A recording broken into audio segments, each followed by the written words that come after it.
friends, this is Renu Devangan. Welcome to our channel. In our last video, we discussed about matter, examples of matter. Matter is made up of particles and evidence of particles in matter.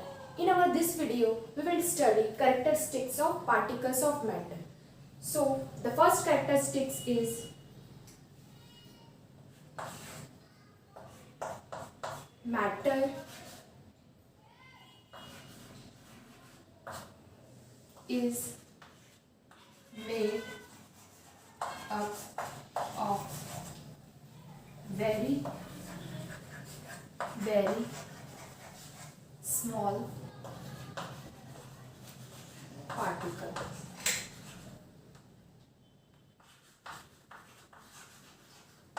Second characteristics is the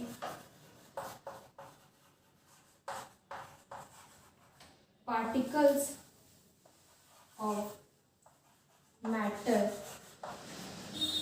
have space between them. The third characteristics is the particles of matter are constantly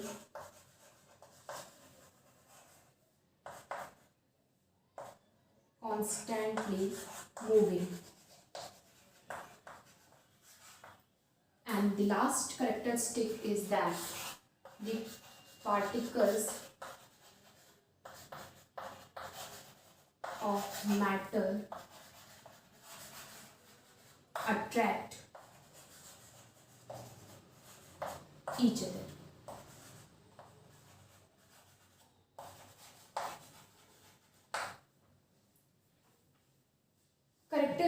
चार characteristics होते हैं particles of matter की. First characteristic है matter is made up of particles which are very very small. Second is the particles of matter have space between them. इसका ये मतलब है कि जो मैटर के जो पार्टिकल्स होते हैं उनके बीच में स्पेस होता है. थर्ड कैरेक्टर्स है the particles of matter are constantly moving. तो मैटर के जो पार्टिकल्स होते हैं वो कॉन्स्टेंटली मूव करते हैं. और द लास्ट एविडेंस है the particles of matter attract each other. इसका ये मतलब है कि जो मैटर जिस पार्टिकल से मिल के बनता है वो एक दूसरे को क्या करते हैं, अट्रैक्ट करके रखते हैं. तो हम फर्स्ट देखेंगे matter is made up of very very small particles.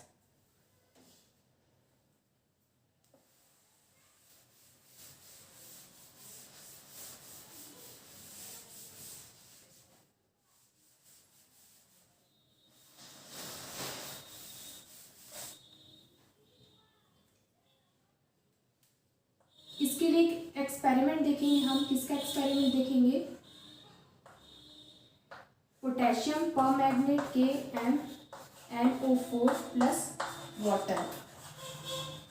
इस एक्सपेरिमेंट से हमको पता चलेगा कि जो मैटर होते हैं, जो मैटर के पार्टिकल्स होते हैं वो बहुत छोटे छोटे जो मैटर होता है वो बहुत छोटे छोटे पार्टिकल से मिलके बनता है. इसके लिए हमको एक बीकर चाहिए. एक बीकर ले लिया हमने. इस बीकर में हमने वाटर फिल कर लिया. इसमें हम लेंगे 100 ml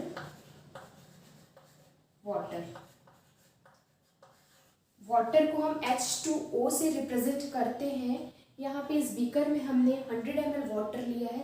इस 100 ml वाटर में हम 2 to 3 क्रिस्टल्स 2 to 3 क्रिस्टल्स लेंगे पोटेशियम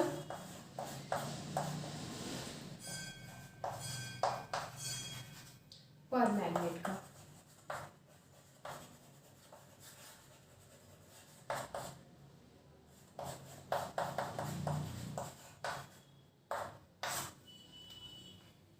ठीक है. अब इसमें क्या किया मैंने, 2 से 3 क्रिस्टल्स जो है, जो पोटेशियम परमैंगनेट जो होता है वो पर्पल कलर का होता है. ठीक है ना. तो पर्पल कलर का जो क्रिस्टल होगा पोटेशियम परमैंगनेट का उसको हम डालेंगे इस वाटर में. 2 से 3 क्रिस्टल डाल दिए। अब इसके बाद हम क्या करेंगे, स्लोली स्लोली जो ये जो वाटर का जो कलर है वो क्या होगा, कलरलेस से पिंक कलर में, डार्क पिंक कलर में वो कन्वर्ट हो जाएगा, चेंज हो जाएगा। तो इसका कलर हो जाएगा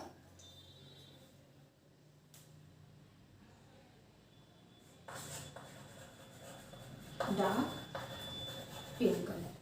अब क्या करना है, हमको इसको डाइल्यूट करना है।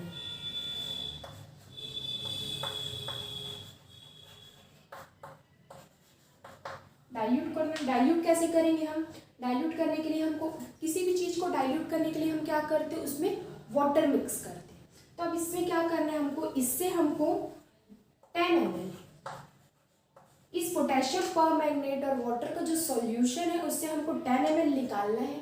ये टोटल 100 ml है, 100 ml में से हमको सिर्फ लेना है 10 ml। 10 ml लेना है। उसके बाद हमको क्या करना है, हमको बीकर चाहिए, फिर से बीकर ले लेंगे। इसमें हम लेंगे 90 ml वाटर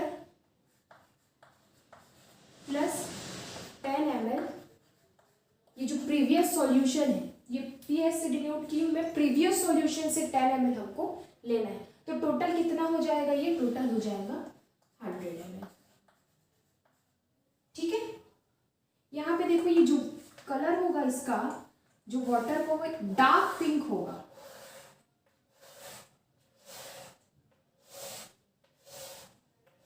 इसका जो कलर होगा वो डार्क पिंक होगा। अब इससे हम 10 ml लिए हैं, इससे जो डार्क पर्पल और पिंक कलर का जो सॉल्यूशन है, इससे हम 10 ml लिए हैं, उसको डाइल्यूट किए हैं 90 ml वाटर में। तो इसका जो कलर होगा वो इससे थोड़ा सा लाइट होगा। ठीक है ना, थोड़ा सा क्या होगा, लाइट होगा। फिर से हमको क्या करना है, सेम प्रोसेस हमको फिर से रिपीट करना है। इससे हमको 10 ml लेना है और फिर से उसको 90 ml वाटर में मिक्स करना है। तो 90 ml वाटर फिर से हमने इस बीकर में पहले से लेके रखा था, प्लस 10 ml जो है वो प्रीवियस सॉल्यूशन का लिया, इज इक्वल टू ये भी हो गया हमारा 100 ml। ठीक है, फिर से ये क्या हो गया, डाइल्यूट हो गया। ऐसे हमने कितना ml लिया है, 10 ml। यहाँ से भी हमने 10 ml लिया था। ठीक है ना। अब इस लाइट, इसके कंपैरिजन में ये क्या है, लाइट सॉल्यूशन है। यहाँ से फिर हम 10 ml सॉल्यूशन लेंगे और फिर से हम उसको 90 ml वाटर में डालेंगे। तो क्या होगा, ये भी पिंक होगा।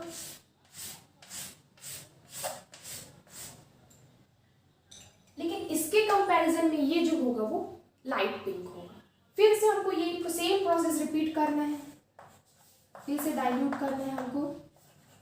इससे क्या लेना है, 10 ml सॉल्यूशन लेना है,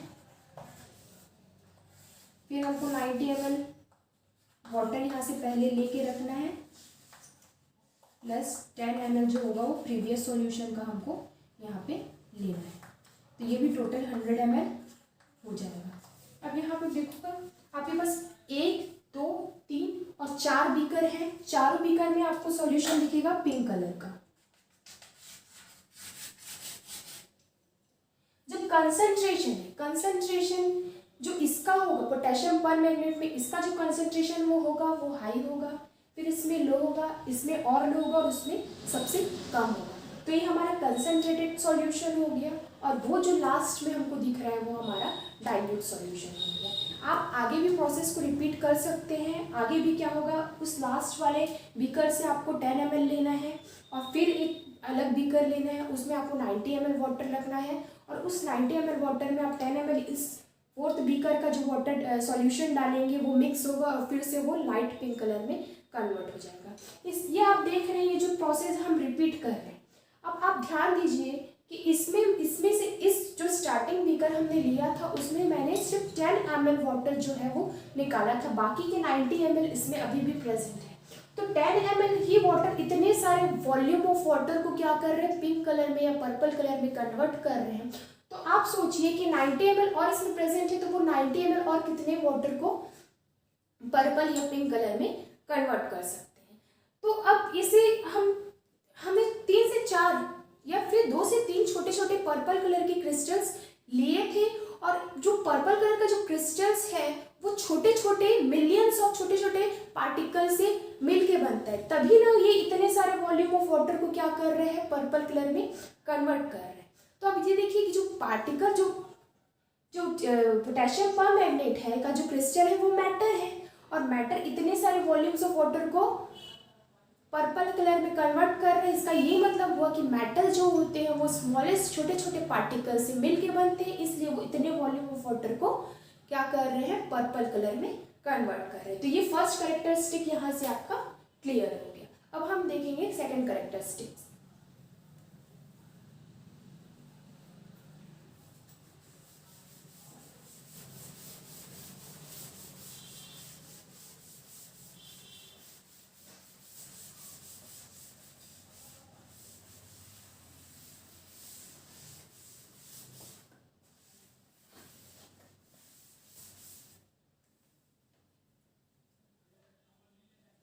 सेकेंड कैरेक्टरिस्टिक्स है दी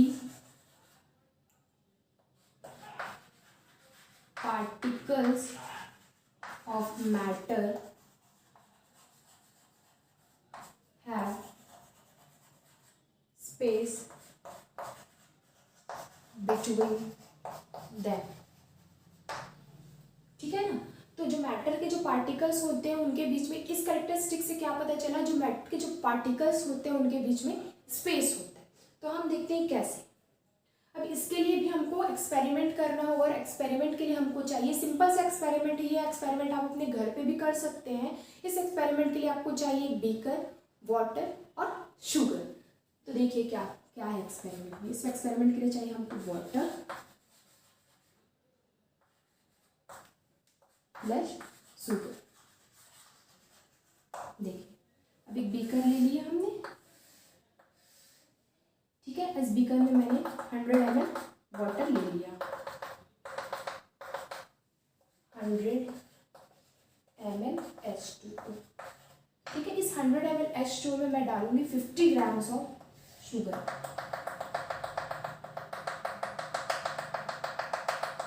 ये है 50 ग्राम शुगर। अब इस वाटर में मैंने अभी क्या करना है, एक चीज़ मैं बताना भूल गई कि जो वाटर आप लिए हैं बीकर में लिए, इस बीकर में आपको मार्क करना है कि आप कहाँ तक वाटर को लिए हैं। ये हमारा वाटर यहाँ तक है, ठीक है। हमने मार्क कर दिया कि हमारा वाटर का लेवल जो है वो यहाँ तक है। अब इसमें हम 50 ग्राम शुगर डालेंगे।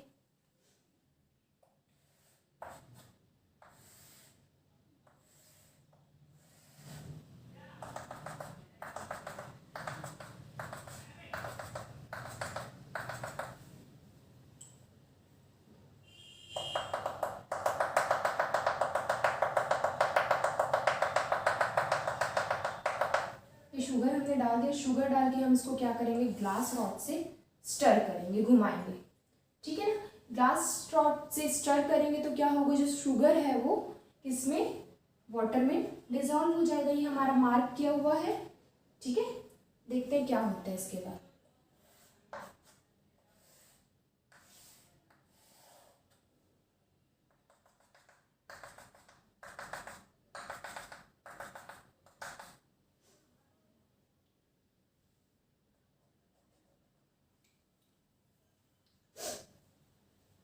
देखिए अब ये हमारा बीकर है, बीकर में हमने 100 ml वाटर लिया है। 100 ml वाटर में हमने 50 ग्राम्स ऑफ शुगर इसमें मिक्स किया है। मिक्स करने के बाद हम जब इसका लेवल चेक करते हैं, वाटर का वॉल्यूम चेक करते हैं, तो वॉल्यूम में कोई चेंजेस नहीं है। आप देख सकते हैं मार्किंग जो है वहीं का वहीं है। वाटर का लेवल यहाँ पे हाई नहीं हुआ है, वाटर का लेवल जहाँ पे था वहीं पे है। इसका क्या मतलब है, जो 50 ग्राम शुगर था, वाटर का लेवल तो पहले से वही अभी भी वही है, तो जो 50 ग्राम शुगर हमने इसमें डाला है वो कहाँ गया, वो गया कहाँ। इसको डालने से तो इसका लेवल जो है वो ऊपर आना चाहिए, लेकिन ऐसा नहीं हो रहा है। ऐसा इसलिए नहीं हो रहा है क्योंकि ये शुगर है, ये जो शुगर है वो क्या है, मैटर है। वाटर भी क्या है, मैटर है। और वाटर क्या है, मैटर है तो पार्टिकल से बने हैं, और शुगर भी मैटर है तो शुगर भी किससे बने होंगे, पार्टिकल से बने होंगे। अब जैसे ही शुगर इसमें डिजॉल्व हुआ होगा तो जो शुगर है वो छोटे छोटे बड़े क्रिस्टल से छोटे छोटे पार्टिकल्स में ब्रेक हुआ होगा। ब्रेक होने के बाद कहाँ गया होगा वो। अभी हम ये भी जानते हैं कि मैटर्स मूव करते हैं, एक जगह से दूसरी जगह कॉन्स्टेंटली मूव करते हैं, जो हमारे प्रीवियस वीडियो में हमने देखा था, ठीक है ना। तो ये मूव करके कहाँ चले जाएंगे, वाटर के मॉलिक्यूल्स के बीच में जो स्पेस है, वाटर के एक वाटर और दूसरे वाटर के मॉलिक्यूल के बीच में जो स्पेस होगा, वहां पे जाके जो शुगर के पार्टिकल्स हैं वो अकोमोडेट हो जाएंगे, और इसीलिए जो वाटर का लेवल है वो ऊपर नहीं आएगा, वो वैसे का वैसा ही रहेगा, ठीक है ना। यहाँ पे हमारा जो सेकेंड कैरेक्टरिस्टिक्स है वो भी हमने देख लिया।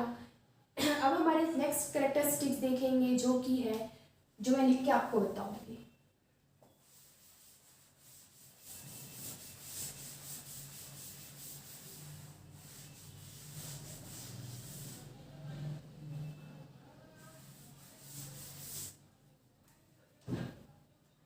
थर्ड कैरेक्टरिस्टिक्स है the particles of matter are constantly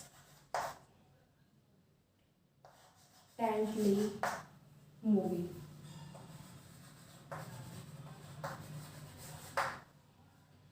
ये जो मैटर के जो पार्टिकल्स होते हैं, हमारा थर्ड कैरेक्टरिस्टिक्स है, मैटर के जो पार्टिकल्स होते हैं वो कॉन्स्टेंटली क्या करते हैं, मूव करते हैं। ये हमने देख चुका है ब्राउनियन मोशन और डिफ्यूजन में।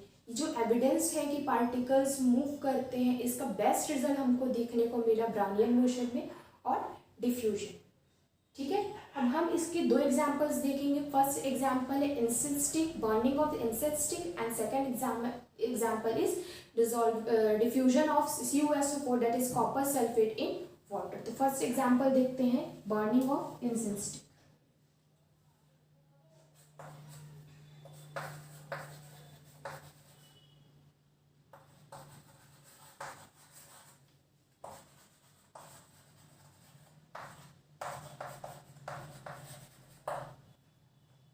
इंसेंस स्टिक जानते हैं, इंसेंस स्टिक का मतलब होता है अगरबत्ती। तो आप आप देखे होंगे अपने घर में, आप पूजा करते होंगे तो आप अगरबत्ती जलाते होंगे, इंसेंस स्टिक जलाते होंगे। इंसेंस स्टिक जैसे ही आप जलाएंगे तो आपको थोड़ी देर बाद आपको ये महसूस होगा कि जो स्मेल होता है, उसका जो खुशबू होता है वो पूरे रूम में फैल चुका होता है, ठीक है ना। तो ऐसा क्यों होता है, हम मान लो हम रूम के एक कॉर्नर में मैंने जो इंसेंस स्टिक है वो बर्न किया, ठीक है ना, एक कॉर्नर में बर्न किया, तो इससे जो एक कॉर्नर में मैंने बंद किया है, अब ये दूसरे कॉर्नर में कोई बैठा हुआ है, उसको इसका स्मेल क्यों पहुंचा यहाँ तक। एक कॉर्नर में हमने बंद किया तो दूसरे कॉर्नर तक हमको स्मेल आ जाता है, ऐसा क्यों होता है। ऐसा इसलिए होता है कि जो जो इंसेंस स्टिक होता है वो मैटर है। मैटर किससे बना है, पार्टिकल से बना है, ठीक है ना। अब जैसे इसको हम बर्न करते हैं, इसमें से स्मोक बाहर निकलता है, ठीक है। अब स्मोक बाहर निकलता है, क्या करेगा वो स्मोक एयर के साथ मिक्स हो जाएगा, ठीक है ना। और एयर क्या होता है, मूव करता है। एयर एक जगह से दूसरे, एयर तो एक जगह रहता नहीं है ना भाई, एयर तो मूव करता है। एयर एक जगह से दूसरी जगह मूव करता है। अब मूव करेगा, उसके साथ साथ क्या, ये जो स्मोक है, जो इंसेंस स्टिक का स्मोक है वो भी मूव करेगा, और मूव करके आपके नोज तक दूसरे कॉर्नर में पहुंचेगा और आपको स्मेल फील होगा उस इंसेंस स्टिक। इसका ये मतलब हो गया कि जो मैटर के जो पार्टिकल्स होते हैं वो कॉन्स्टेंटली मूव करते हैं। यहाँ पे जो इंसेंस स्टिक है वो मैटर है, और इसके जो पार्टिकल्स है, जो स्मोक है, उसके पार्टिकल्स है वो एक जगह से दूसरी जगह मूव करते हैं। सेकेंड आप देख लीजिए एयर। एयर भी क्या है, मैटर है, जो कि बहुत सारी गैसेस से मिलके बना है, और गैसेस के साथ ही जो इंसेंस स्टिक का जो स्मोक है वो एक जगह से दूसरी जगह ट्रैवल करते हैं।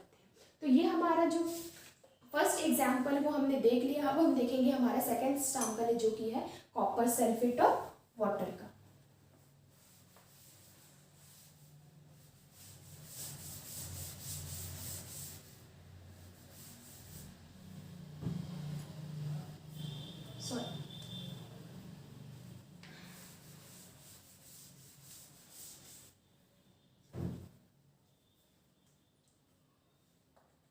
सेकेंड एग्जाम्पल की क्या है,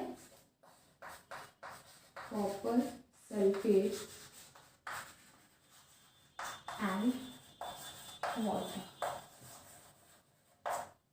अब आपको क्या करना है, ग्लास जार लेना है, ठीक है, ग्लास जार ले सकते हो, बीकर ले सकते हो, जो आपके पास है आप वो ले सकते हो, उसमें आपको वाटर फिल करना है, ठीक है। कॉपर सल्फेट को हम रिप्रेजेंट करते हैं, उसका केमिकल फॉर्मूला होता है CuSO4, ठीक है। CuSO4 का वही 4 से 5 क्रिस्टल फिर से हमने इसमें डाल दिया। थोड़ा सा जो क्रिस्टल कॉपर सल्फेट का जो थोड़ा सा पाउडर होता है वो आप डाल सकते हैं, जो कॉपर सल्फेट होता है वो ब्लू कलर का होता है, ठीक है। इसका जो पाउडर बोल सकते हो, क्रिस्टल बोल सकते हो, ब्लू कलर का होगा। थोड़ा सा क्रिस्टल कॉपर सल्फेट का हमने वाटर में डाल दिया। अब हम थोड़ी देर बाद देखेंगे तो क्या होगा, ये जो कॉपर सल्फेट है वो ऊपर की तरफ आने लगेगा, ऊपर की तरफ आने लगेगा।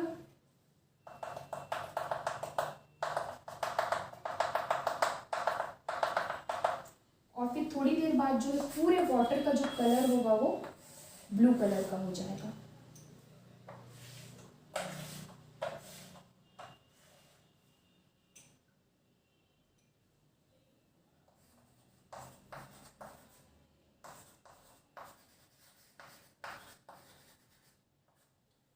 ठीक है, अब देखिए जो कॉपर सल्फेट है मैटर है, मैटर किससे बना है, पार्टिकल्स। जैसे ये वाटर में जाएगा अपने छोटे छोटे पार्टिकल्स में ब्रेक होगा, ब्रेक होगा क्या होगा, अभी हम ये भी जानते हैं कि पार्टिकल्स क्या करते हैं, मूव करते हैं। ये क्या होगा, ऊपर की तरफ मूव करेगा। अब कैसे, by the process of diffusion. Diffusion में क्या होता है, यूनिफॉर्म डिस्ट्रीब्यूशन होता है, सब पूरे वाटर में क्या होगा, एक समान डिस्ट्रीब्यूशन होगा किसका, कॉपर सल्फेट के पार्टिकल्स का, ठीक है। ये ऊपर की तरफ आ रहा है, अब धीरे धीरे जो होगा पूरा जो वाटर होगा वो कॉपर सल्फेट के कलर में, जो कि ब्लू कलर है, उसमें कन्वर्ट हो जाएगा, ठीक है ना। तो ये भी देखिए हम कि जो मैटर के जो पार्टिकल्स होते हैं वो कॉन्स्टेंटली मूव करते हैं। ये हमारा थर्ड कैरेक्टरिस्टिक्स यहाँ पे खत्म होता है और हम अपना लास्ट कैरेक्टरिस्टिक्स जो है वो हम देखेंगे अब।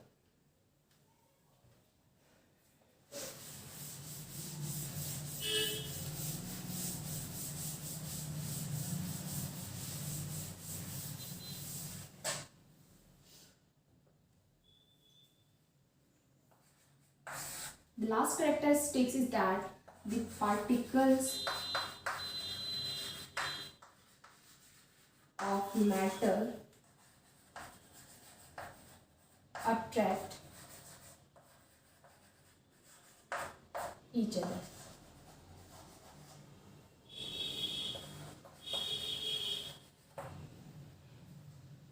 अब ये बता रहे हैं फोर्थ कैरेक्टरिस्टिक्स क्या बोल रहे हैं कि जो मैटर के पार्टिकल्स होते हैं वो एक दूसरे को अट्रैक्ट करते हैं। कैसे अट्रैक्ट करते हैं, मान लो ये चौक है, ठीक है ना, ये चौक है और ये मैटर है और ये बहुत सारे पार्टिकल से मिलके बना है, ठीक है ना।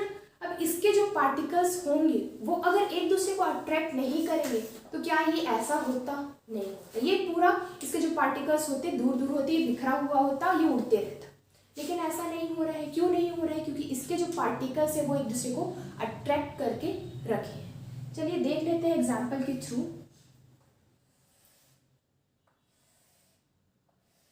ये मान लो बड़ा सा मैंने चौक बनाया है, जस्ट इमेजिन, ठीक है ना, कि ये चौक है, ठीक है, और ये जो चौक है वो बहुत सारे छोटे छोटे पार्टिकल से मिल के बना है, ठीक है ना। और ये जो पार्टिकल्स हैं वो एक दूसरे को अट्रैक्ट करके रखे हैं। जो इसको मैं जूम करके बताऊं तो ऐसे होगा कि ये पार्टिकल, ये दूसरा पार्टिकल और ये जो पार्टिकल है वो एक दूसरे को क्या करके रखे, अट्रैक्ट करके रखे। इनके बीच में एक फोर्स ऑफ अट्रैक्शन होगा,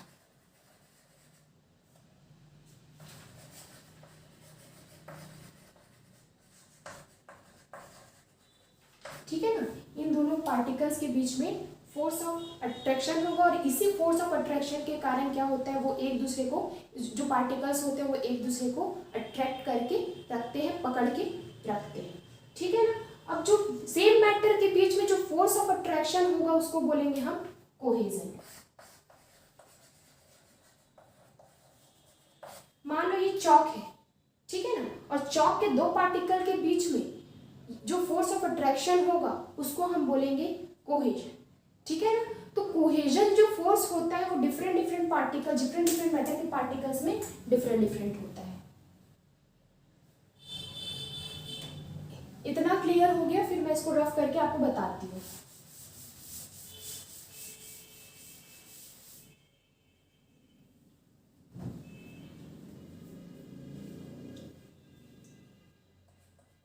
The force of attraction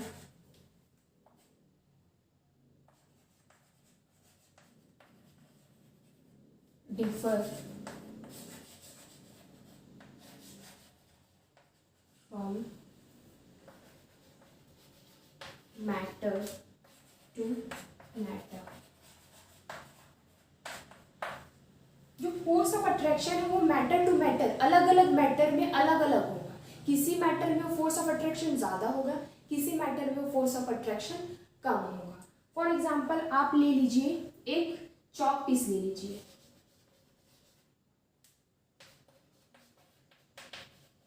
दूसरा ले लीजिए आप आइस क्यूब, और थर्ड हम लेंगे आयरन नेल।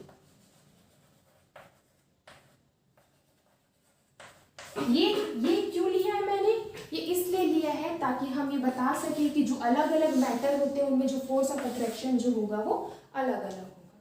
ठीक है ना। अब तीन चीजें लिया है, एक चॉक पीस लिया है, एक आइस क्यूब लिया है, और थर्ड हमने लिया है आयरन नेल। ठीक है। अब आपके घर में हथौड़ा होगा, उससे क्या करेंगे आप घर में कर सकते हैं एक्सपेरिमेंट। ठीक है। आपको मारना है इसको, आप चॉक पीस को क्या करेंगे, हथौड़ा लगाएंगे, एक हथौड़े में क्या होगा, वो पूरा ब्रेक हो जाएगा।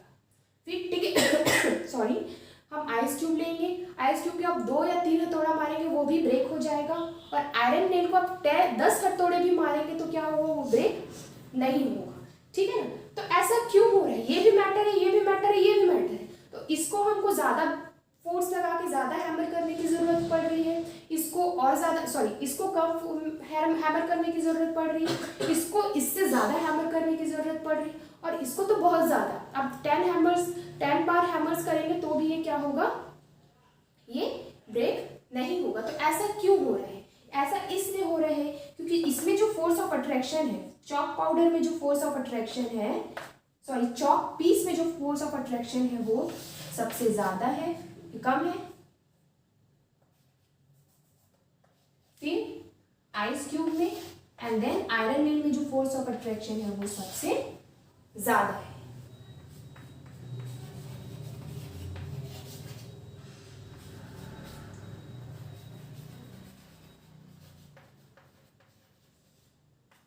यहां से हमारा जो फोर्थ करेक्टरिस्टिक्स है वो भी हमको क्लियर हो गया कि जो मैटर के पार्टिकल्स होते हैं वो एक दूसरे को अट्रैक्ट करते हैं, और जो फोर्स ऑफ अट्रैक्शन होता है वो अलग अलग मैटर में अलग अलग होता है। एक और एग्जांपल लेंगे हम, ये फर्स्ट एग्जांपल हो गया चॉक पीस का, सॉरी मैं इसको ए कर देती हूँ, और सेकंड एग्जांपल है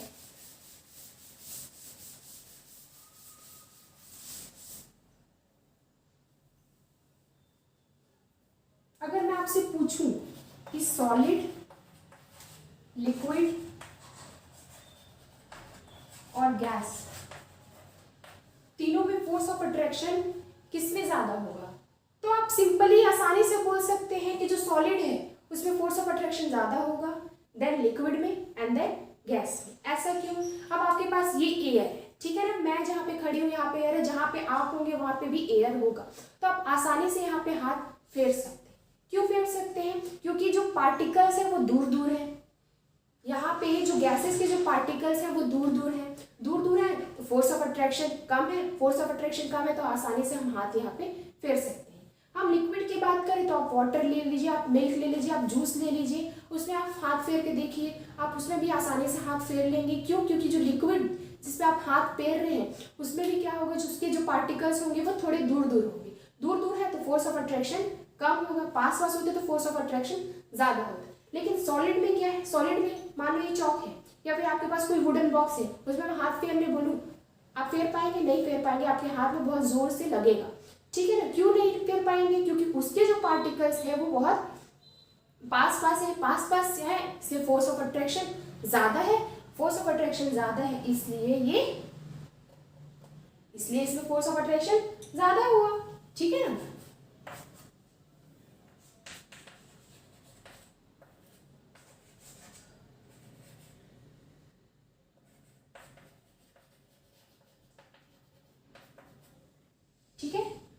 अब ये हमारा करेक्टरिस्टिक्स ऑफ मैटर यहाँ पे ख़त्म हो गया। हमारे नेक्स्ट वीडियो में हम देखेंगे रिजिडिटी और फ्लूइडिटी क्या होता है ये, और classification of matter. Okay, thank you all of you.